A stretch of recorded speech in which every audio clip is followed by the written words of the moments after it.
Itu secara umum dia. Cara clear tu. Sebab itu saya belum pergi detail lagi. Okay. So, apa ni nephron? Nephron terdiri daripada beberapa bahagian yang penting. Okay. Sekejap Bahagian yang penting ni adalah ini. Yang pertama. Yang macam bentuk C terbalik ni ataupun bentuk mangkuk ni. Bentuk mangkuk ni, ini kita panggil capsule Bowman. Capsule Bowman. Sebab ni lah saya macam susah nak detail sikit dalam kelas online ni. Dia akan jadi macam pening kepala kan, tak seronok kan. Tak nampak. Tak apalah. Okay. Saya tegangkan empat bahagian yang penting saja. Yang lain ni dia saja nak aksesori. Okay, kita ada capsule Bowman yang macam mangkuk ni. Kemudian depan sikit capsule Bowman kita ada tubul berlingkar proximal. Itu bahagian kedua yang penting. Okay. Kemudian lepas tubul berlingkar proximal dia ada liku Henle yang panjang ke bawah ni. Okay, liku Henle. Macam hulu ni. Okay, liku Henle. Kemudian atas sikit dia ada tubul berlingkar distal. Kemudian dia ada ductus pengumpul. Okay, so far itu saja yang penting. Okay, kita ada capsule Bowman. Kita ada tubul berlingkar proximal. Kita ada liku Henle. Tubul berlingkar distal. Ductus pengumpul. Okay, jadi kita akan lebih detail lah lepas ni. Okay, so macam mana proses membentuk air kencing? Dia ada 3 keadaan. Tiga stage. Selepas 3 stage ni baru dia akan jadi air kencing. Okay, maksudnya dia akan stage yang pertama, stage yang kedua, stage yang ketiga. Okay, proses pertama, proses kedua, proses ketiga. Lepas tu baru dia akan jadi air kencing. Okay, dia ada first ultra turasan, penyerapan semula dan remisan. Okay, ini penting. Yang tadi tu penting juga tapi tak penting sangat. Yang ni penting. Okay, sebab kita nak nampak flow dia. Satu benda kalau kita nampak proses dia akan lebih mudah. Okay, macam sebelum ni saya terangkan semua ialah proses supaya boleh nak kaitkan. Okay, kita 3 benda ni. Ultraturasan, penyerapan semula, rembesan. Semua darah merah yang masuk ke buah pinggang, dia kena lalu 3 benda ni, barulah dia akan jadi air kencing. Semua darah kita lalu 3 benda ni, baru dia akan jadi air kencing. Okay, so kalau tak ada 3 benda ni tak jadi air kencing. Okay, kita tengok dulu yang pertama, ultraturasan. Okay, ultraturasan. Gambar dia kat mana dia berlaku ultraturasan ni? Ultraturasan, nama pun ultra, maksud ultra apa? Maksud ultra ni dia macam power sangat lah kan, Ultraman kan. Jadi dia macam Ultraman, dia macam ultra apa-apa lah. Ultra 8, ultra 7 semua tu kan, ultra tu. So semua ultra ni menunjukkan dia sangat turas. Okay? Proses tu sangat-sangat berlaku. So ultraturasan ni maksudnya macam kalau kita tapis tu memang tapis gila-gila lah. Tak ada benda yang tersekat. Macam kalau Roblox ni kan, Roblox dengan polis askar kan. Ada polis, ada askar, ada GPAM, ada macam-macam, ada PBSM, mengangkat bomba semua ada situ. Okay, maksudnya memang tak boleh lalu punya. Itu ultraturasan punya contoh. Okay, kat mana dia berlaku? Dekat capsule Bowman ni dan dekat glomerulus. Awak nampak macam berserabut ni, dalam ni itu adalah glomerulus. Okey, saya besarkan gambar dia macam gini, lebih kurang. Okey, so ni capsule Bowman untuk mangkuk ni, untuk U ni, capsule Bowman dan berserabut ni adalah glomerulus. Okey. Boleh? Izati, Diana, Izul, Zul, Zira. Okey. Ina? Boleh Ina? Faham? Juat? Okay, so ultraturasan ni berlaku macam mana? Dia ada sorry? Ayam sapu. Ayam sapu. Ayam. Okay, kelas kita memang ada ayam. Jiran aku. Jiran kau. Okay. Tak apa, kelas kita memang sentiasa ada ayam. Sebab ayam punya baju-baju. Okay, so first kali macam mana benda ni boleh berlaku? Darah masuk melalui arteriole afferent. Okey, apa dia arteriol? Arteriol ni adalah kita dah tahu ada salur darah. Betul, kita ada salur darah arteri, kita ada vena, kita ada kapilari. Betul tak? Katakanlah pergerakan arteri tu macam mana.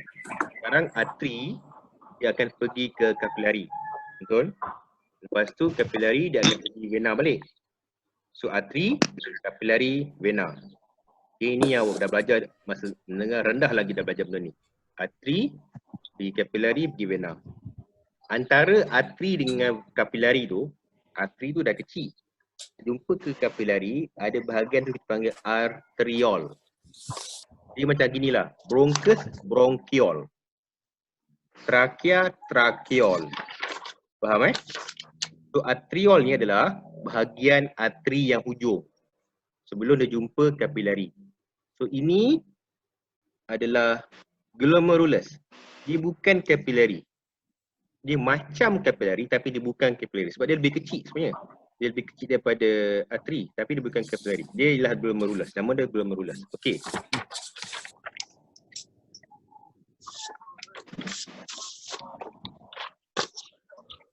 Okey, so apa yang berlaku je first kali adalah darah masuk. Darah masuk. So kita dah belajar sebelum ni apa yang ada dekat darah, semua benda ada dekat darah tu. Okey, ada air, ada hormon. Kalau perempuan dia ada hormon perempuan. Kalau perempuan tu tengah period dia ada hormon yang lain. Kalau perempuan tu tengah period lain, hormon yang lain. Okey, lelaki kalau lelaki tu dia dah dewasa, dia tengah buat workout kan, dia tengah buat workout yang kuat, hari-hari buat workout kan. Dia mungkin ada testosteron yang lebih, so hormon dia banyak testosteron. Okey. Kalau lelaki tu seorang individu tu dia banyak makan ubat, darah dia ada banyak ubat, ada banyak drug. Okey. So semua darah ni apa saja yang ada dekat darah akan masuk melalui arteriol ni. Masuk melalui sini, afferent. Dia sama macam afferent neuron. Dia A tu ialah aku A. So dia menuju ke kita, dia masuk. Okey. So daripada afferent arteriol ni dia masuk. Kemudian apa yang menjadi adalah saiz lumen. Diameter dia ni. Kalau perasan diameter afferent dengan diameter efferent dia berbeza. Dia daripada besar dia jadi kecil. Besar jadi kecil. Okey, so perbezaan ni dia akan wujudkan tekanan hidrostatik tinggi kat sini. So sini dia punya pressure dia sangat tinggi. Sangat-sangat rasa macam nak terkeluar. Okey. So disebabkan tekanan hidrostatik yang tinggi dekat sini, glomerulus ni, sebahagian besar komponen darah. Apa sahaja yang ada dekat darah ni, sebahagian besar dia akan terkeluar.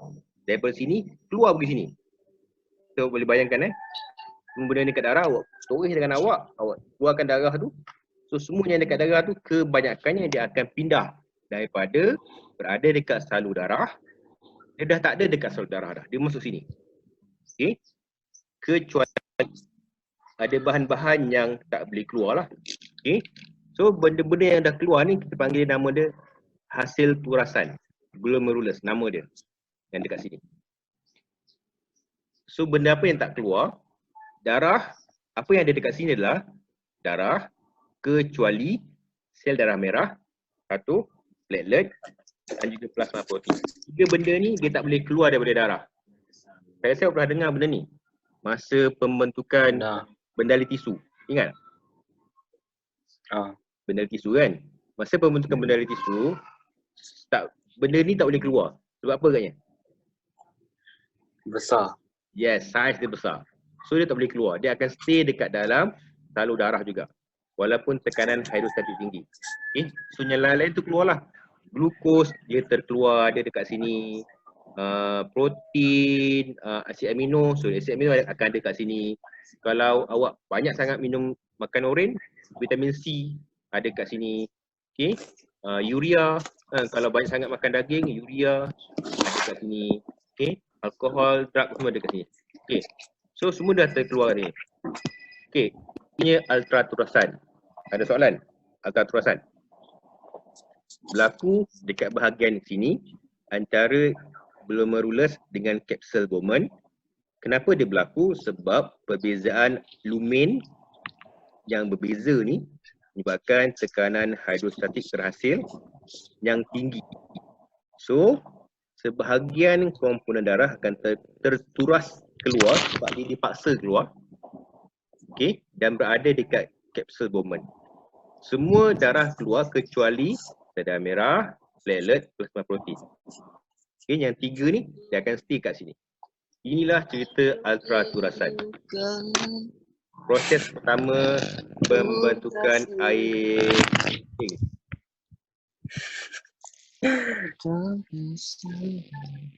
Boleh? Ada soalan? Tak lah. Ha? Boleh? Boleh. Boleh Sekejap kan saya tengok lembab ni. Tak tahu kenapa. Kau kena duduk luar Lembab. bawah pokok. Kau kan selalu belajar bawah pokok kelapa. Okey, Lembab apa tu kau nyanyi dengar je. Diana. Dengar tak Diana? Saya risau Diana ni duduk keluar masuk aku takut dia stres je. Dia hilang dah. Izul tak ada. Okey. Dekat Kedah boleh dengar. Takkan dekat Teluk Kelang tak boleh dengar. Kan? Dah kuat diam. Kat Kok Diang boleh dengar. Ni. Dengan kat Rimba Terjun tak dengar, tak line Rimba Terjun. Okey. Tahu rumah saya. Rimba Terjun tu bukan jauh sangat. Okey. Itu yang stage yang pertama. Ultraturasan. Kita tengok yang kedua pula, penyerapan semula. Tadi saya cakap, okey, tadi, semua keluar sini. Okey, awak tengok ni kapsul Bowman, semua keluar kat sini. Apa jadi kalau semua yang ini kapsul Bowman juga yang bentuk C ni, okey, kalau semua ada kat sini, glukos awak, asid amino awak, vitamin C, vitamin D, vitamin air yang awak minum, semuanya keluar dan jadi air kencing. Dia keluar jadi air kencing. Apa jadi pada diri kita katanya? Kalau proses buat air kencing cuma ada ultraturasan saja. Untuk buat air kencing dia kena ada 3. Okey, 3 ni. Kalau cuma ada ni saja, ultraturasan, apa jadi? Sakit. Sakit, senang sakit. Apa jadi? Bunyi. Kita punya. Air kencing awak, Dia tak ni. air kencing Tak awak lawas. akan ada, air kencing awak akan ada asid amino, akan ada glukosa, akan ada urea, akan ada vitamin C, akan ada apa-apa saja yang awak makan, semua akan jadi air kencing. Faham tak? Oh, faham. Sebab dekat sini, kita dah tapis dah semua. Semua keluar. Yang tinggal cuma darah merah. Okey, sel darah merah tu yang warna merah tu, sel darah merah tu, platelet untuk pembukaan darah dan protein plasma untuk buat sel-sel baru. Itu je 3. Tak ada glukosa, nak buat tenaga tak ada. Dia akan hilang dekat kuning ni. Tak ada asid amino, tak ada vitamin, tak ada air yang penting. Okey, dia akan hilang. Okey, jadi untuk elakkan benda ni keluar terus sebagai air kencing, dia kena diserap semula. Dia seolah-olah apa tau? Kita dah keluarkan, tapis, semua tapis. Okey, kita pilih apa yang kita nak pula. Sebab tu saya boldkan perkataan semula ni. Penyerapan semula. Okey, maksudnya benda dah keluar, kita serap balik. Benda yang penting. Boleh? Boleh? Ada soalan? Ya. Boleh. InsyaAllah lah boleh. Ini sikit je saya nak ajar. Okey. Memang ni pening sikit. Sebab pening. Okey, so penyerapan semula. Apa yang berlaku masa penyerapan semula? Okey, dia berlaku dekat mana? Dekat tubul berlingkar ni yang macam ular ni. Tubul berlingkar proximal, liku Henle, tubul berlingkar distal dengan ductus pengumpul. So dekat 4 tempat ni penyerapan semula berlaku. Yang ultraturasan tadi dekat bahagian sini saja. Mula saja. Okey. Dah pergi ke tengah-tengah dah. Nanti sini adalah bahagian hujung dia. Okey. So apa yang berlaku masa penyerapan semula? Ini gambar dia saya dah kecilkan, dah bukakan balik. Okey, kita ada tubul proximal, kemudian kita ada liku Henle, kemudian kita ada tubul berlingkar distal dan kita ada ductus pengumpul. So ni semua adalah bahagian-bahagian dekat nephron. Okey. So semua benda dah terkeluar tadi. Hasil turasan semua sekali dekat sini. Antaranya adalah air, air, garam mineral, glukosa dan asid amino dan garam semua ada kat sini. Kalau tidak, benda ni akan jalan terus dan jadi air kencing. Okey? Okey? Masih banyak nak cikgu. Cari dulu. Okey? Apa? Banyaknya kena ingat. Banyak kena ingat, sekejap je. Okey? SPM Oh, tak SPM lupa lama lagi. SPM. Lama lagi. Okey, SPM tahun depan. Kau je lah best yang belajar SPM 3 tahun tu tak? Orang lain belajar 2 tahun, kau belajar 3 tahun. Kau ni level extend tau. 5S. Tidak 5S. Kalau dekat universiti kau ni kira extend. Semester khas. Okey? Orang lain semua belajar 2 tahun je. Kau 3 tahun. Ni kalau tak dapat A flat, tak dapat apa tu, A plus semua tak tahu lah. Memang kau kena cari kipas macam Fizul. Okey. So dia bermula dekat sini. Hasil turasan tu, kalau tidak ada penyerapan semula, dia akan jadi air kencing. Okey, kalau tak ada penyerapan semula, dia akan jadi air kencing. Sekarang penting proses penyerapan semula supaya benda yang dah keluar tu kita ambil balik, masuk balik dalam darah. Sekarang katakanlah saya minum air urin. Okey, saya minum air urin. So air urin tu setelah dicernakan, okey, setelah menjalani proses pencernaan apa semua tu, air urin tu ada glukosa, ada glukos, ada vitamin C. Okey, so glukos, vitamin C, air dia dah menyerap, dah diserap masuk dalam darah. Okey, sekarang dalam darah saya ada semua benda-benda yang berkhasiat untuk saya. Setelah air urin tu, benda-benda yang berkhasiat tadi tu, dia lalu dekat buah pinggang saya. Proses ultraturasan menyebabkan semua tu terkeluar. Saya dah minum dah air urin tu. Dengan glukosnya, dengan vitamin C-nya, dengan airnya. Dia terkeluar. Okey. Dan kalau saya tak ambil balik dalam darah saya, so dia akan keluar jadi air kencing. Faham So benda ni rugilah. So penting proses penyerapan sebelum ni apa? Supaya benda tu dapat kita ambil balik. Kat mana berlaku? Okey. Dekat benda yang awal ni, tubul berlingkar proksimal yang awal ni, semua glukos, semua asid amino daripada sini kita akan hantar balik, diserap balik dekat kapilari darah yang merah ni. Okey. Maksudnya dia tak jadi air kencing. Okey, dia kalau perasan dia ada dua bahagian ni. Satu nefron yang warna coklat ni, satu yang merah ni. Yang saya tulis kapilari darah ni, kapilari lah, darah tak cukup. Okey, kapilari yang merah ni. Okey. So dan dia ada anak panah biru. So masa dekat tubul berlingkar proksimal, semua glukosa dan asid amino akan diserap semula. Masuk balik dalam darah. Semua sekali. Okey. Dan 65% air akan masuk balik. So ada dua keadaan lah. Satu, semua air. Semua glukosa dan asid amino 100% akan diserap semula. Yang kedua, 65% air masuk balik dalam sini. So yang tinggal tu cuma 35% air dan benda-benda lain yang tak berapa penting. Maksudnya habis saja peringkat sini, darah saya dah selamat. Dah ada glukosa, dah ada asid amino. Okey. Stage yang kedua, liquid handling.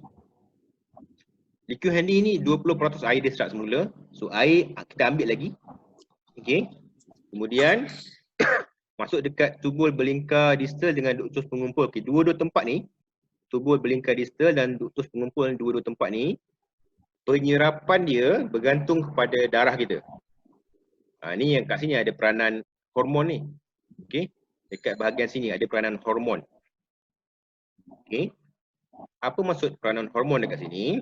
Maksudnya adalah kalau darah kita banyak air, kita minum banyak air, kita pula duduk rumah je kan, sejuk ni kan, tak jalan-jalan, duduk rumah je, so badan kita banyak air.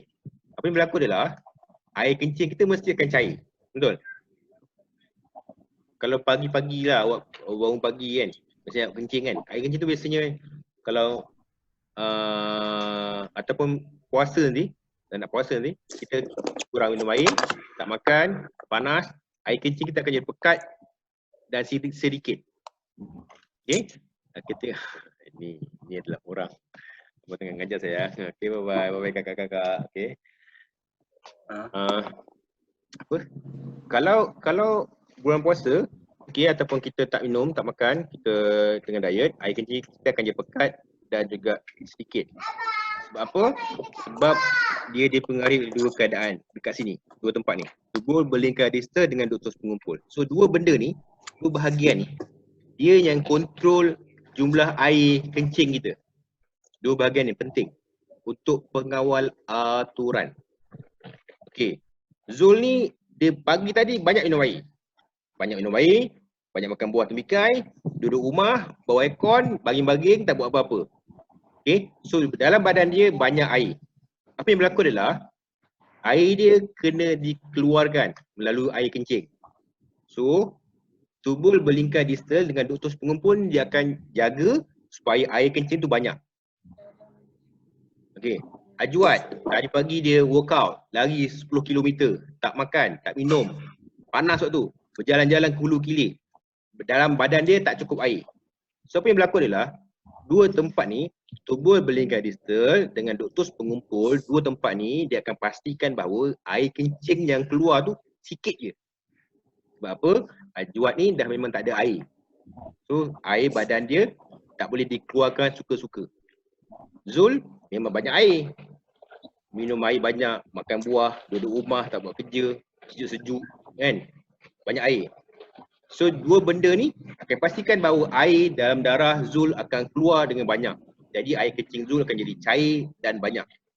Berbanding dengan air kencing Azwat sedikit dan pekat. Okey, so dua benda ni. Okey, proses tu kita akan belajar lebih lagi nanti. Untuk hari ini saya cuma nak habiskan macam mana jadi air kencing saja. Okey. So habis peringkat yang kedua, penyerapan semula. Okey. So kita pergi yang ketiga, rembesan. Okey, rembesan ni adalah kadang-kadang orang-orang tertentu, okey, dia akan consume banyak protein yang banyak. Okey, dia makan banyak daging. Okey, contoh macam kalau nak raya ni kan, kalau ada daging lah, banyak makan daging atau banyak minum kopi. Kan, kalau perasan kalau kita minum kopi banyak, air kencing kita pun bawa kopi. Kalau kita makan petai, air kencing pun bawa petai. Okey, sebab apa? Benda ni banyak. Kalau makan sebiji tak apa. Ni kalau makan banyak. Okey, so benda-benda ni dia akan dirembeskan keluar. Sekejap. Nanti macam-macam. Okey, terima kasih. Okey. So, apa yang berlaku adalah masa rembesan, kalau orang tu banyak makan ubat, dia akan buang benda tu melalui air kencing. Okey, melalui rembesan. So rembesan ni apa? Dia berlaku dekat dua tempat ni. Okey, berlaku dekat dua tempat ni. Tubuh berlingkar distal dengan ductus pengumpul.